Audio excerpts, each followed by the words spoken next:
Good morning, church.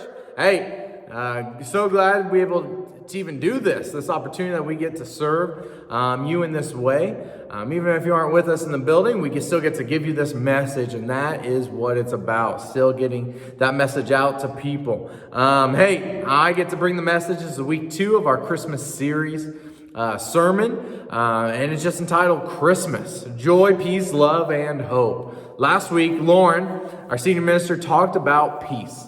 He talked about what does this mean in our own life, and how do we find peace in Isaiah?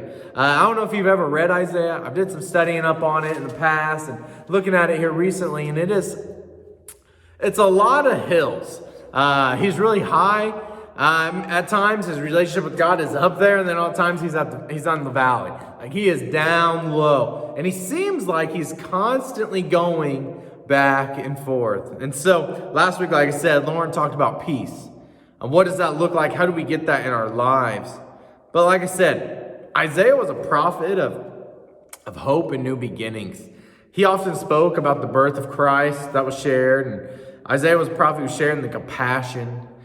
And aren't we thankful we serve a compassionate God, and a God who is a God of mercy and comfort? He was also one to bring peace and justice. And sometimes those two in our world and the society today are super tough. Well, I want peace, but I want justice. And how does that look? You know what I mean?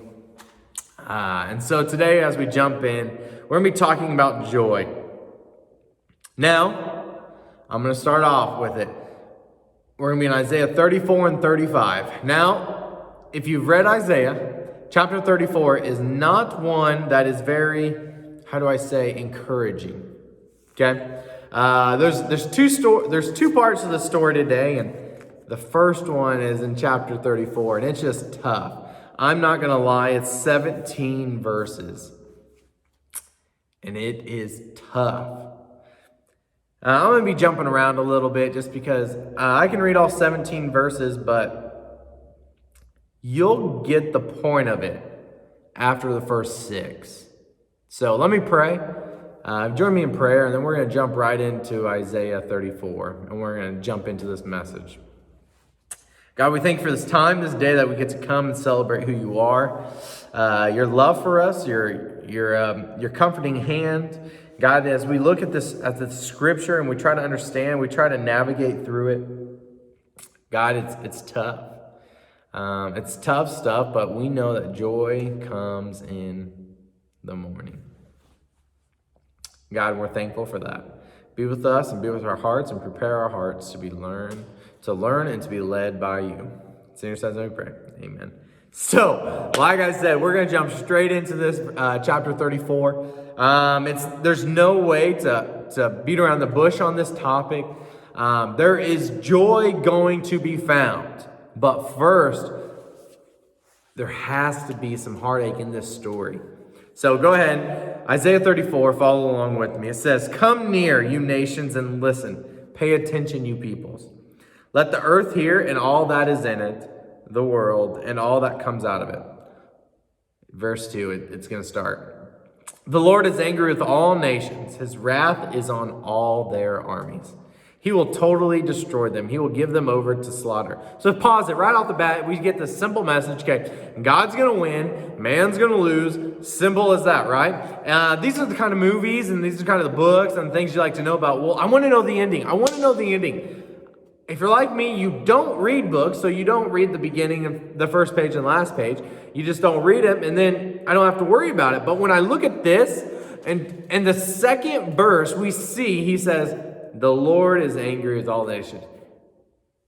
It's pretty simple after that what's going to happen, right? We can all guess, we can articulate what's going to happen, but if the Lord, our God, is angry against the nations, what can stand? He says this in verse 3, "The slain will be thrown out, their dead bodies will stink.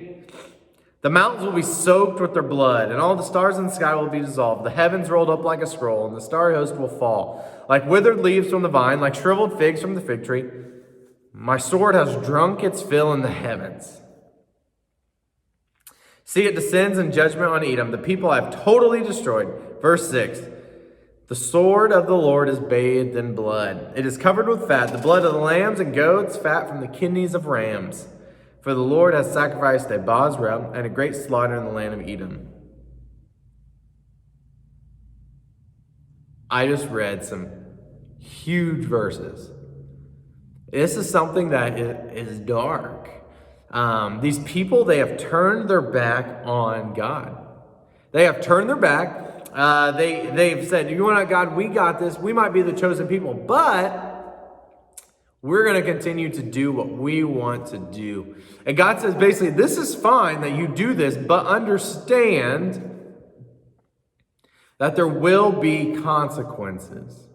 See, I'm learning this in life with a 4-year-old, trying to teach her, hey, you can make this decision, but if you make this decision, there will be a consequence. Trying to give her the opportunity to make good decisions and obey and to trust.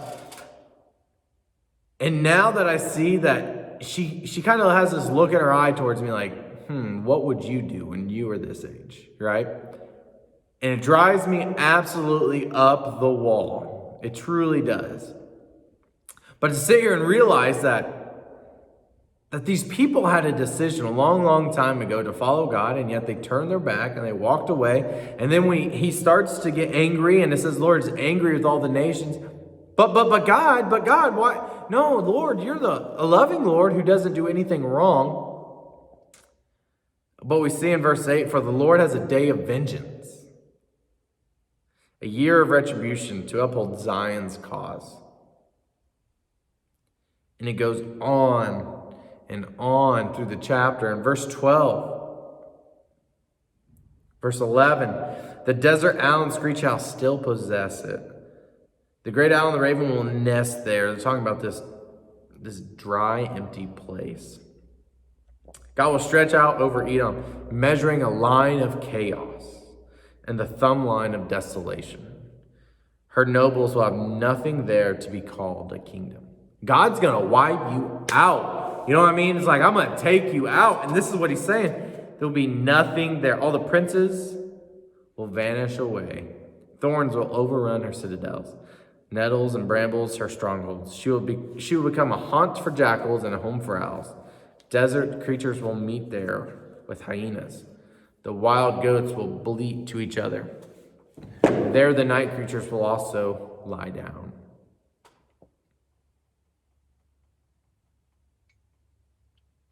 Just reading it paints this dark, dark picture.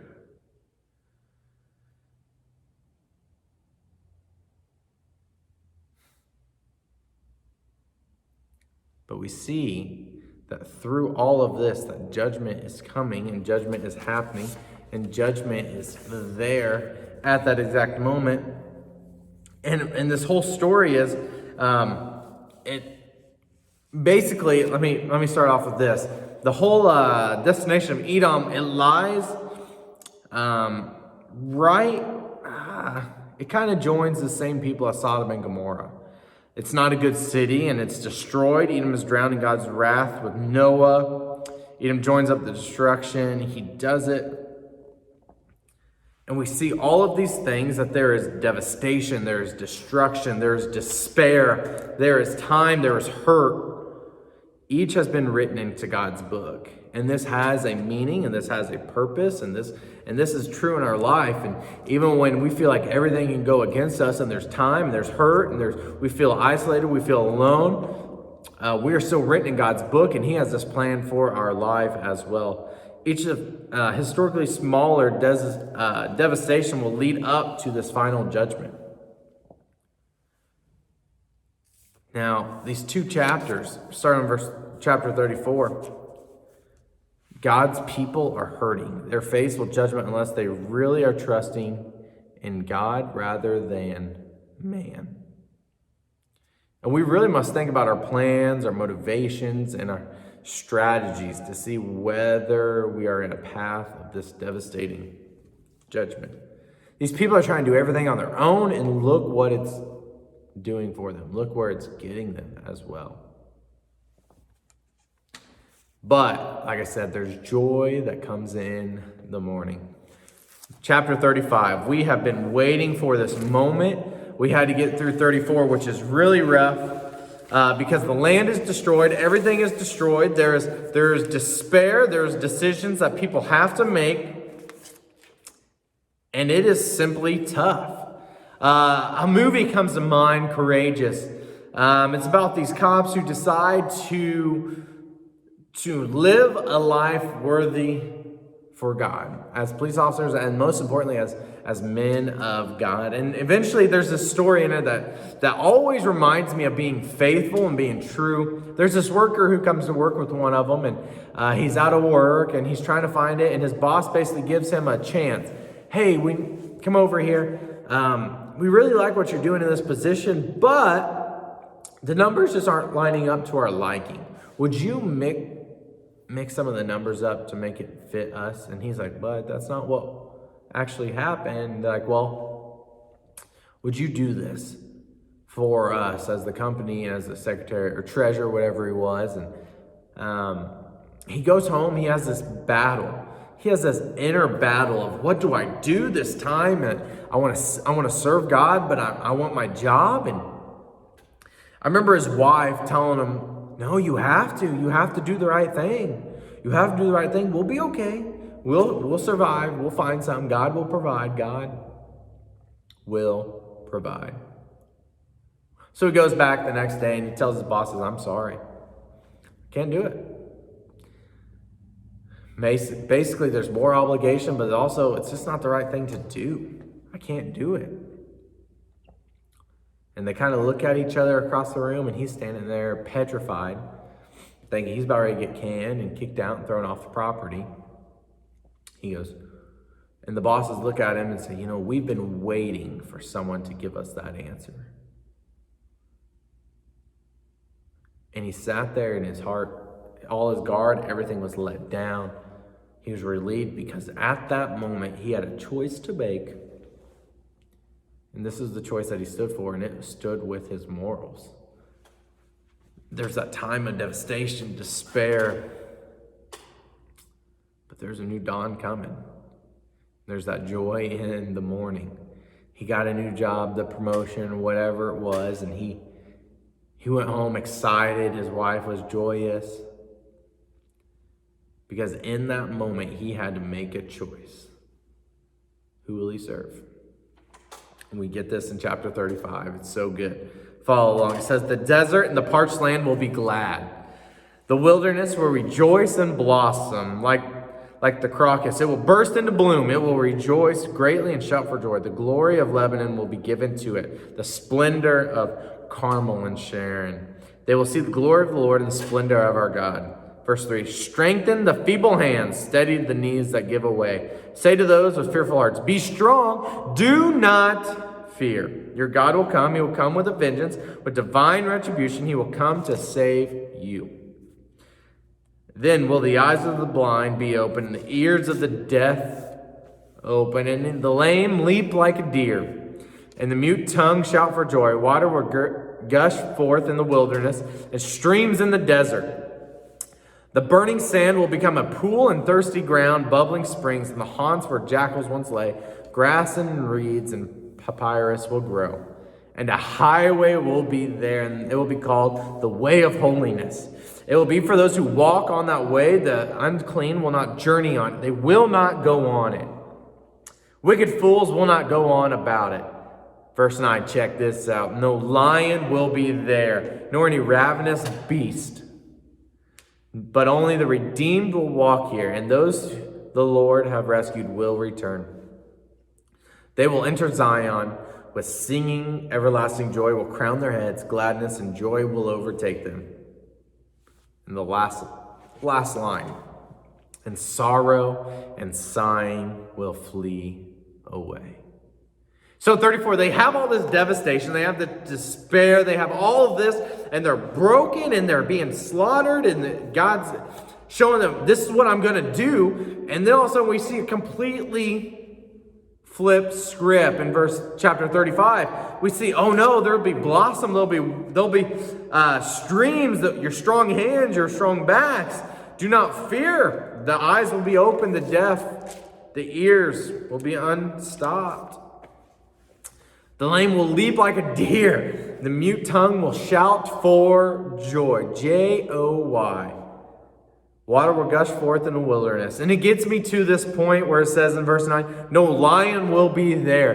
If you understand the lion, the roar of a lion is this prideful thing. And we talked about a couple of weeks, this roar is huge. This prideful roar is just to show how big and strong you are. But the ones who are silent, God is using. And he's saying, you don't even have to worry about it because the lion will not be there. This beast, this person, it will not be there, and yet you will be brought forth. You will know who I am. They will enter Zion with singing. Everlasting joy will crown their heads. And here's the reality right here. In 34, they have to make a choice. Is this what they want? Is this what's going to happen? Or chapter 35, they're going to see this is the plan that God has, this plan of salvation. This is something for ourselves. And then we bring it to the story of Jesus. And Christmas time, you and I have to make a choice in our life on what plan we're going to serve, what master we will serve. Because God's pretty clear on what he says, what he expects from us, on who our master is and who do we serve. And so he's saying this is the plan, and this is salvation, and this is the beautiful place that I have planted for you, this garden, the stream, everyone up and about, the beautiful places in the world. This brings their presence. God's presence is coming to barren lands. Salvation is great. It changes things in our lives, and it helps us leave the desert, the loneliness pit, maybe the island that we are in. It brings us into a family. But death comes before the life. Barrenness becomes before fertility, and despair comes from hope. Over this past couple days, I've really been thinking a lot about this creature called the phoenix. There's some books about it and some movies written all about it. And just the other day, I sat down, and it was real early in the morning. The kids were up, and I asked Tinley, what is something you want to watch? And we watched Mulan. And the new one, sorry to ruin it for you, is all about this. It has many different times in the movie where it talks about this phoenix. It's this mythical creature, and basically when it dies, it rises from its ashes. But that's a key phrase. It rises from its ashes. And throughout the movie Mulan, the new Disney one's the one we watch. And I don't know if you've watched much about it. There's an older one, but basically this lady pretends to be a man. She goes into the army, and she's trying to figure out the Imperial Guard. And she's trying to defeat the Huns and whoever. And so they're going, and she kept doing things in her life, and she jumped off this statue and it broke a wing, and everyone freaked out, and she tried fixing it. Her dad said it's okay. Later on in life, later on in the story, these different things happen, and the phoenix rose. There's one time where she probably should have died in a battle, but the phoenix rose, and she woke up and she saw it. She followed it. Time where she's lost. She was in this darkness, but yet the phoenix was there, and it showed her the path. And then at the very end, a phoenix appears in the final battle when she's trying to save everyone. It rises in such a way when everything seemed lost, when there was hope, when there was no hope, everyone was lost, the battle was over. The phoenix rose. And so did she. She rose to the challenge. And this is something we have to look at in our own lives. When we get covered in darkness, when this looms over us, the wickedness of life and these things, what path do we take? Because righteousness has a different path than wickedness. There is not, and we see here there'll be a highway in verse 8 and 35. It will be called the way of holiness. Holiness is next to godliness. When we prepare our hearts to be holy, it does not mean continue to walk in your sin, walk in your own. It says, walk with me and let me help you. There's a different world in chapter 34 and 35. And sometimes as Christians, we get so comfortable that we live in our own world. We have our church world, our church friends. We have our work world, our work friends, our family friends. But God, what he's saying here is these all have to be together. And when you bring them all together and you are the same person, that there is so much fruit, so much life, so much splendor, beauty waiting for you. See, and here's the reality. The ones under judgment see an oppressive world, but the godly picture another world through. The godly see another world, though they live in the same world for the moment as the wicked. The judged only see condemnation, like this is terrible. This is all that keeps happening to us. The righteous know all wickedness must be destroyed together. But they know it is only a temporary stage as far as they're concerned, because they know that their glory is going to be in heaven. And here's this: the knowledge of what they need to do is more deeply instilled in them now when the darkness surrounds them. The new day will come. The new day will soon dawn when all of the barrenness of the darkness will become the beauty of the new age. It's time to change this from ashes to beauty. And this is what God's saying. And unfortunately, we might be frustrated, those who only partially live for God, because we see what God's going to do, and we see what God can do. And people who partially live for God, they simply compromise. They cheat, they lie. In the end, they do not at all trust God. And God's saying, I want this wholeheartedly. We must remember that they live under the threat of judgment, and as far as possible, shake them out of their almost delusion. Persecution must face those righteous ones not willing to give in to the wicked. Guys, that's why we are told so many times in Philippians, fight the good fight. I have prepared this race for you. You must go, you must act, you must go and do what I'm telling you, but you have to fight. We cannot sit still, Christians, anymore. And this is simple in life. This is scripture, God breathed. We must stand firm to the end, which is sometimes best looking as a new beginning. Because this life is temporary. There's joy in the morning, and I do not live for this earth, but God calls us to live for after this. And this is where the joy comes in the morning. Christians, Christ followers, I challenge you, I urge you to keep fighting the good fight, because guess what? There is joy in fighting the fight with your fellow believers. There's joy in knowing that God will rise us up once again when his day comes, and we will get to sing and dance in heaven with him. Thank you guys for tuning in this week. We have several things going on over the next couple of weeks. Our Christmas Eve service, I want to throw that out, is on Christmas Eve, December 24th, but we have our meal, Christmas Eve meal. We're going to do it all drive-through and all outside the building to keep regulations and everything safe. That'll be 4 to 6. And also, if you have any questions, we'd love to answer them if you call the office as well. We also have our Christmas Eve service that night at 6:30. Please plan to join and attend. We'd love to have you guys there as we get to usher in the season of Jesus being born. Luke gives a great detailed account of this, the details, and for that we are thankful. But thank you for joining. Please remember that if you ever need anything, please contact us at the church. We'd love to listen, or if you have any questions, we'd love to be able to help out if we could. Thank you guys, and hope you guys have a great day. Enjoy this time, and let us remember that Jesus is the reason. See you guys.